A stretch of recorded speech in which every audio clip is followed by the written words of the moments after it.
The Wonders Within, exploring neuron structures, types, and glial functions. We are starting a new chapter today that is neural control and coordination, and it is the first lecture of this chapter. इस chapter में हम लोग क्या चीजें सारी पढ़ने वाले हैं एक बार उसका जो है ओवरव्यू ले लेते हैं.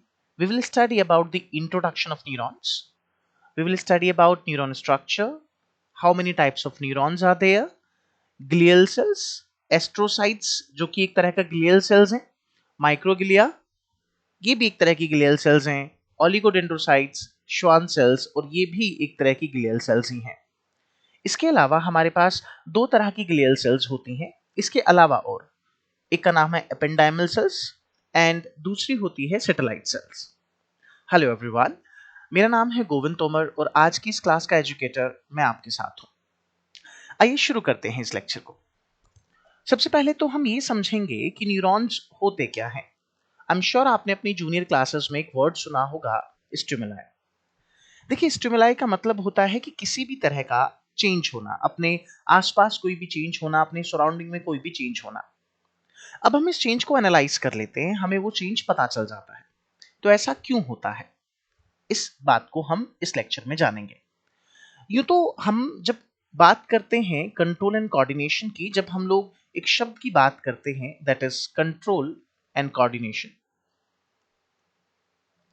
हमारे शरीर में दो तरह का कंट्रोल एंड कोऑर्डिनेशन है.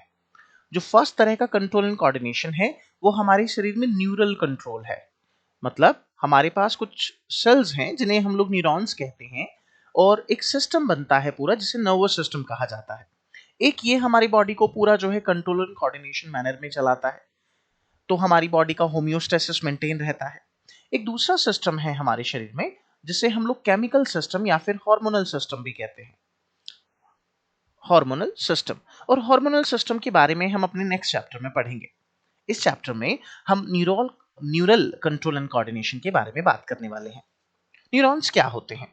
न्यूरॉन्स फंडामेंटल यूनिट है नर्वस सिस्टम की. नर्वस सिस्टम का मेन फंक्शन क्या है? जो न्यूरॉन्स हैं इनका मेन फंक्शन क्या है? तो न्यूरॉन्स के थ्रू हम इंफॉर्मेशन को ट्रांसमिट करते हैं इलेक्ट्रिकल और केमिकल सिग्नल्स की फॉर्म में. इलेक्ट्रिकल इन केमिकल सिग्नल्स को हम इंपल्स कहते हैं. अल्टीमेटली न्यूरॉन्स जो हैं इंफॉर्मेशन पहुंचा रहे हैं और इंफॉर्मेशन इलेक्ट्रिकल और केमिकल सिग्नल्स के फॉर्म में हो सकती है जिसे इंपल्स कहा जाता है. इसका मतलब किसी स्टिमुलाई के रिस्पॉन्ड में हमारी बॉडी में हमारे न्यूरॉन्स पर एक इंपल्स ट्रेवल करती है. इसका मतलब स्टिमुलाई क्या हो गया? स्टिमुलाई या जो शब्द है इसका मतलब है चेंज. स्टिमुलाई का मतलब होता है चेंज एंड इंपल्स एक्चुअल में एक्शन पोटेंशियल को रिप्रेजेंट करता है. ये वर्ड आपके लिए बड़ा नया होगा कि एक्शन पोटेंशियल क्या होता है. हम इसे अपने आने वाले लेक्चर्स में समझेंगे कि इंपल्स किस तरह से जनरेट होती है और इंपल्स किस तरह से ट्रेवल होती है.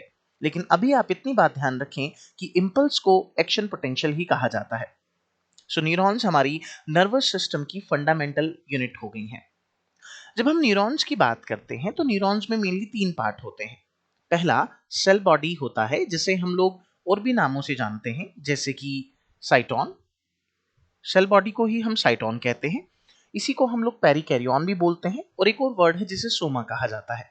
तो ये सारे वर्ड्स मैं आपके लिए यहाँ लिख देता हूँ कि जो हमारे पास सेल बॉडी है इसी को हम लोग साइटोन, इसी के लिए हम जो शब्द यूज करते हैं वो है पेरिकैरियन एंड इसी के लिए एक और शब्द यूज किया जाता है दैट इज सोमा.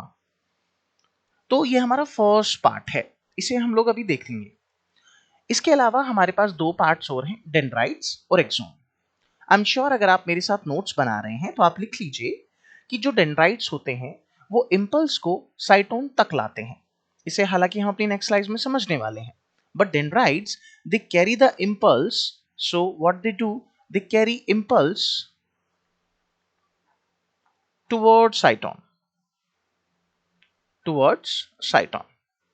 ये इंपल्स को साइटोन की तरफ लाते हैं, जबकि एक्सोन जो हैं, एक्सोन इस इंपल्स को साइटोन से दूर किसी दूसरे न्यूरॉन के पास ले जाएंगे.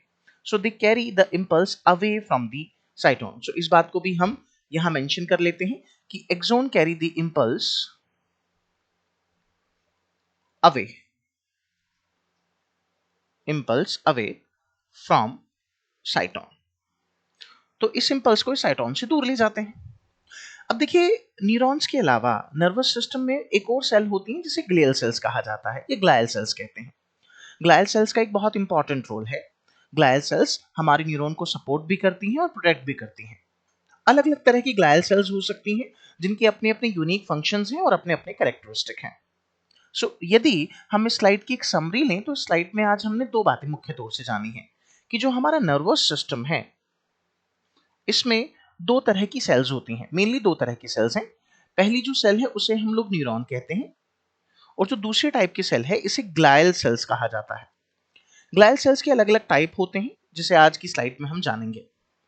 अब मैं दोनों के बीच में कुछ डिफरेंस बहुत जल्दी आपको बता देता हूं, बहुत सिंपल से डिफरेंस है। देखिए, जो न्यूरॉन्स होते हैं हमारे शरीर में या जो हमारे नर्वस सिस्टम के जो न्यूरॉन्स हैं ये एक्साइटेबल सेल हैं। एक्साइटेबल सेल क्या होती हैं? तो एक्साइटेबल सेल वो होती हैं कि इनमें इंपल्स क्रिएट हो सकती है, एक एक्शन पोटेंशियल इनमें क्रिएट हो सकता है, अल्टीमेटली इनमें चार्ज की मूवमेंट हो सकती है, तो एक एक्साइटेबल सेल होती हैं। न्यूरॉन हमारी जो इंपल्स है उसे जो है प्रोड्यूस भी कर रही हैं और उसे जो है ट्रांसपोर्ट भी कर रही हैं। तो कंडक्शन ऑफ इंपल्स जो होता है वो न्यूरॉन्स के थ्रू होता है। तो इंपल्स ट्रांसमिशन, जो इंपल्स का ट्रांसमिशन है, मैं ट्रांसमिशन के लिए सिर्फ टी लिख रहा हूं और रादर मैं इस कंप्लीट वर्ड को आई टी लिखूंगा सो दैट हमारे पास काफी स्पेस हो और हम पूरी बात लिख सकें। हमने पहला कैरेक्टरिस्टिक ये कहा कि न्यूरॉन एक्साइटेबल सेल हैं। एक्साइटेबल सेल क्या होती हैं? एक्साइटेबल का मतलब है कि यहाँ एक्शन पोटेंशियल जनरेट हो सकता है और कंडक्ट हो सकता है। उसी को हम बोल रहे हैं कि इंपल्स ट्रेवल होगी, इंपल्स जो है उसका कंडक्शन होगा। इसके अलावा न्यूरॉन्स में डिवीजन की प्रॉपर्टी नहीं होती है। ये डिवीजन की प्रॉपर्टी खत्म कर चुके होते हैं। न्यूरॉन्स हमारे डिवाइड नहीं करते हैं। They have a power of excitability. Neurons are the fundamental and structural unit of the nervous system and they lost the power of जो है डिवीजन। हो सकता है कि आपके माइंड में क्वेश्चन अराइज हो कि अभी मैंने कहा कि न्यूरॉन्स डिवाइड नहीं करते। अब अगर न्यूरॉन्स डिवाइड नहीं करते तो ब्रेन कैंसर कैसे होता है? हम लोगों ने ब्रेन ट्यूमर के बारे में बहुत सुना है। तो यदि आपका आंसर ग्लायल सेल है तो आप बिल्कुल सही हैं, क्योंकि ग्लायल सेल्स के बारे में मैं आपसे ये कहूंगा कि ये नॉन एक्साइटेबल सेल हैं। मतलब इनका कोई काम इंपल्स जनरेट करना है, इंपल्स पहुंचाना नहीं है, जबकि इनका फंक्शन न्यूरॉन्स को सपोर्ट करना है। ये न्यूरॉन को सपोर्ट करती हैं, इसके अलावा ये न्यूरॉन को प्रोटेक्ट भी करती हैं। एंड इन सेल के पास डिवीजन की प्रॉपर्टी होती है। इसका मतलब ब्रेन कैंसर का जो मुख्य कारण है वो है ग्लायल सेल्स। आई होप ये स्लाइड आपको क्लियर हुई है। आगे हम लोग डिस्कस करते हैं। इस स्लाइड में हम लोग न्यूरॉन के स्ट्रक्चर को जानेंगे। आपके सामने एक न्यूरॉन का स्ट्रक्चर बना हुआ है। मैंने भी आपसे पिछली स्लाइड में कहा था कि हमारे पास न्यूरॉन में तीन मेन कंपोनेंट होते हैं। अब देखते हैं ये तीन मेन कंपोनेंट क्या है। आप ये प्रोसेस तो देख ही पा रहे हैं, इन प्रोसेसेस को डेंड्राइट्स कहा जाता है। न्यूरॉन के ये जो प्रोसेसेस आप देख रहे हैं इन्हें डेंड्राइट्स कहा जाता है। ये जो बड़ा सा सामने स्ट्रक्चर दिखाई दे रहा है आपको, this complete structure, this is called साइटोन या सोमा या सेल बॉडी, या इसी को हम लोग पेरिकैरियोन कहते हैं। और यहां से ये जो पूरा स्टॉक आप देख पा रहे हैं, पूरा स्ट्रक्चर आप देख पा रहे हैं, इसी को एक्सोन कहा जाता है। न्यूरॉन का ये जो हिस्सा है इसे हम लोग एक्सोन कहते हैं। अब एक्सोन जहां स्टार्ट हो रहा है, this point, it is called axon hillock. इसे हम एक्सोन हिलॉक कहते हैं। ठीक है, ये बात हमें समझ में आनी चाहिए। बेसिक तीन पार्ट हैं जिसके बारे में मैंने बात की थी। साइटोन के अंदर वो सारे सेल ऑर्गेनल होते हैं जो किसी भी सेल में प्रेजेंट होते हैं। जैसे यहाँ आप न्यूक्लियस देख पा रहे हैं, तो मैं इसे लेबल कर देता हूं। ये जो है ये इस साइटोन का और रादर इस न्यूरॉन का न्यूक्लियस है। इस साइटोप्लाज्म में दूसरी चीजें होंगी जैसे Golgi body, mitochondria, endoplasmic reticulum etcetera. साइटोन के अंदर कुछ फ्रेगमेंट्स देखने को मिलते हैं इस तरह से। तो जब आप इन फ्रेगमेंट्स को देखेंगे, इन्हें एक्चुअल में निजल ग्रेन्यूल्स कहा जाता है। तो ये जो फ्रेगमेंट्स हैं, इन्हीं फ्रेगमेंट्स को निजल ग्रेन्यूल्स कहा जाएगा। ठीक है, ये जो फ्रेगमेंट्स हैं ये निजल ग्रेन्यूल हैं। अब निजल ग्रेन्यूल क्या होते हैं, तो इस बात को मैं यहां लिख देता हूं कि निजल ग्रेन्यूल एक्चुअल में, देखिए नाम कैसे पड़ा, तो एक साइंटिस्ट का नाम था, उन्होंने इसको डिस्कवर करा और उनके नाम पर ही इन्हें निजल ग्रेन्यूल कहा गया। एक्चुअल में ये रफ एंडोप्लाज्मिक रेटिकुलम के ही फ्रेगमेंट होते हैं एंड इनका मेन फंक्शन होता है न्यूरोट्रांसमीटर को सिंथेसिस करना। सो हमने यहाँ न्यूरो जो है नेजल ग्रेन्यूल का फंक्शन देख लिया। हमें पता चल गया कि डेंड्राइट जो है ये इम्पल्स कैरी कर रहे हैं साइटोन की तरफ इस तरह से, और जो एक्सॉन है वो इस इम्पल्स को कैरी कर रहा है साइटोन से दूर की तरफ इस तरह से। ठीक है, ये जो एंडिंग है इन्हें हम लोग एक्सॉन टर्मिनल या फिर एक्सॉन बल्ब कहते हैं। इन्हें एक्सॉन टर्मिनल या फिर एक्सॉन बल्ब कहा जाता है। आप यहां एक स्ट्रक्चर और देख पा रहे हैं और इस स्ट्रक्चर को मैं व्हाइट कलर से लेबल कर देता हूं। यदि आप यहां एक स्ट्रक्चर देख पा रहे हैं तो इस स्ट्रक्चर को, ये एक्चुअल में एक लेयर है, इसे लेयर को हम लोग माइलिन कहते हैं। एक्चुअल में एक पूरी कवरिंग है, ये माइलिन शीट है। माइलिन शीट का नेचर लिपिड होता है, ये लिपिड की बनी होती है और मेन जो लिपिड इसमें है वो है स्फिंगोलिपिड। स्फिंगोलिपिड ये एक तरह का कंपाउंड लिपिड होता है। अब ये जो माइलिन शीट है, माइलिन की लेयर है, इसे एक सेल बनाती है जिसे हम लोग श्वान सेल कहते हैं। एक्चुअल में श्वान सेल, ओलिगोडेंड्रोसाइट से बातें मैं भी क्लियर कर दूंगा। तो माइलिन शीट को एक सेल बना रही है जिसे श्वान सेल कहा जाता है। ठीक है, आप यहाँ श्वान सेल का न्यूक्लियस भी देख सकते हैं, अगर आपको दिखाई दे रहा है तो यहाँ ये न्यूक्लियस है और ये श्वान सेल पूरी एक लेयर सीक्रेट करती है जिसे माइलिन शीट कहा जाता है। माइलिन शीट का नेचर लिपिड है और लिपिड के होने की वजह से ये इंसुलेटेड शीट होती है। इंसुलेटर का मतलब होता है कि इस माइलिन शीट के ऊपर इंपल्स ट्रेवल नहीं कर सकती। मान लेते हैं कि ये हमारा कोई इलेक्ट्रिकल चार्ज है। अब ये स्माइलिंग शीट के ऊपर तो ट्रैवल कर नहीं सकती, तो इलेक्ट्रिकल चार्ज यहां से यहां जंप कर जाएगा। अल्टीमेटली इंपल्स मतलब इलेक्ट्रिकल इंफॉर्मेशन ये यहां से यहां जंप कर गई। इन गैप्स को, जहां माइलिन शीट एब्सेंट है, इसे नोड्स ऑफ रेनवियर कहा जाता है। इसे हम नोड्स ऑफ रेनवियर कहते हैं और ये भी साइंटिस्ट के नाम पर बेस्ड है जिन्होंने इसे डिस्कवर किया था।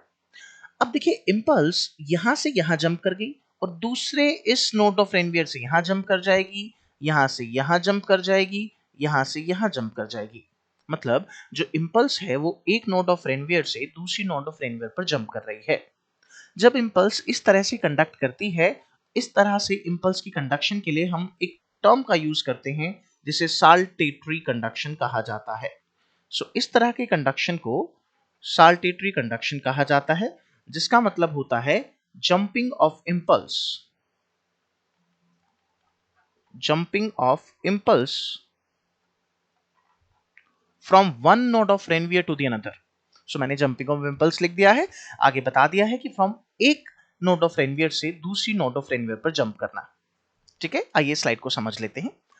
So neuron is a specialized cell that transmit electrical and chemical signals in the nervous system, and it has three main parts. One is cell body, dendrites, and the axon. The cell body contains the nucleus and other organelle which is necessary for the neuron function. जैसे अभी हमने बात की, nucleus है, mitochondria इसमें होगा, Golgi apparatus इसमें होगा, बाकी सारी चीजें इसमें होंगी। अब आते हैं डेंड्राइट्स के ऊपर। तो देखिए डेंड्राइट्स क्या हैं? डेंड्राइट कुछ ब्रांचेस हैं जो सिग्नल को रिसीव कर रही हैं दूसरे न्यूरॉन से या सेंसरी सेल से। और एक्सोन क्या है? एक्सोन एक लॉन्ग फाइबर है जो सिग्नल को, मतलब इंपल्स को, साइटोन से दूर ले जाता है किसी दूसरे न्यूरॉन की तरफ या किसी मसल की तरफ। ठीक है, मैं आपको यहाँ एक और बात बताता हूँ। यदि आप इस लाइन को पढ़ें, that axon is a long fibre that carries signal away from the cell body to other neuron. Now see everyone, ये हमारे पास एक न्यूरॉन का सेल बॉडी है और ये उसका एक्सोन एंड हो गया और यहाँ पर हमारे पास ये क्या आ गया? Axon terminal. अब हम मान लेते हैं कि यहाँ दूसरा एक्सोन शुरू हुआ और इस एक्सोन का डेंड्राइट है और ये उसका एक्सोन टर्मिनल है ना। इसी थोड़ा डिस्टेंस पे बनाते हैं ताकि चीजें और बेहतर तरीके से क्लियर हो जाए। सो हियर ये हमारा दूसरा न्यूरॉन है और ये दूसरे न्यूरॉन का एक्सोन और ये दूसरे न्यूरॉन का साइटोन डेंड्राइट। तो आप ये देख सकते हैं कि जो फर्स्ट वाला न्यूरॉन है, ये जो फर्स्ट वाला न्यूरॉन है, इसके और दूसरे न्यूरॉन के डेंड्राइट के बीच में एक स्पेस है। इस स्पेस को एक्चुअल में साइनेप्स कहा जाता है। तो साइनेप्स से पहले वाले न्यूरॉन को या पहले वाले मेम्ब्रेन को हम लोग प्री साइनेप्टिक न्यूरॉन या प्री साइनेप्टिक मेम्ब्रेन कह देते हैं और इस साइनेप्स के दूसरे वाले न्यूरॉन को, मतलब डेंड्राइटिक वाली साइट को, हम लोग पोस्ट साइनेप्टिक मेम्ब्रेन कह देंगे। तो साइनेप्स वो स्पेस हो गया दो न्यूरॉन्स के बीच का। लेकिन आप आगे देखें तो हमने कहा कि from the cell body to other neuron, तो ये तो हमने समझ लिया साइनेप्स के थ्रू हो रहा है, बट एक न्यूरोनिक मसल को भी जो है इनर्वेट कर सकता है। कैसे? जैसे ये एक मसल है और यहाँ एक न्यूरॉन खत्म हुआ आगे, तो एक न्यूरॉन और एक मसल के बीच का जंक्शन भी हो सकता है, बट उसे हम साइनेप्स नहीं कहते हैं, उसे न्यूरोमस्कुलर जंक्शन कहा जाता है। इसे हमने अपने 20th चैप्टर में समझा था लोकोमोशनल मूवमेंट को पढ़ते टाइम।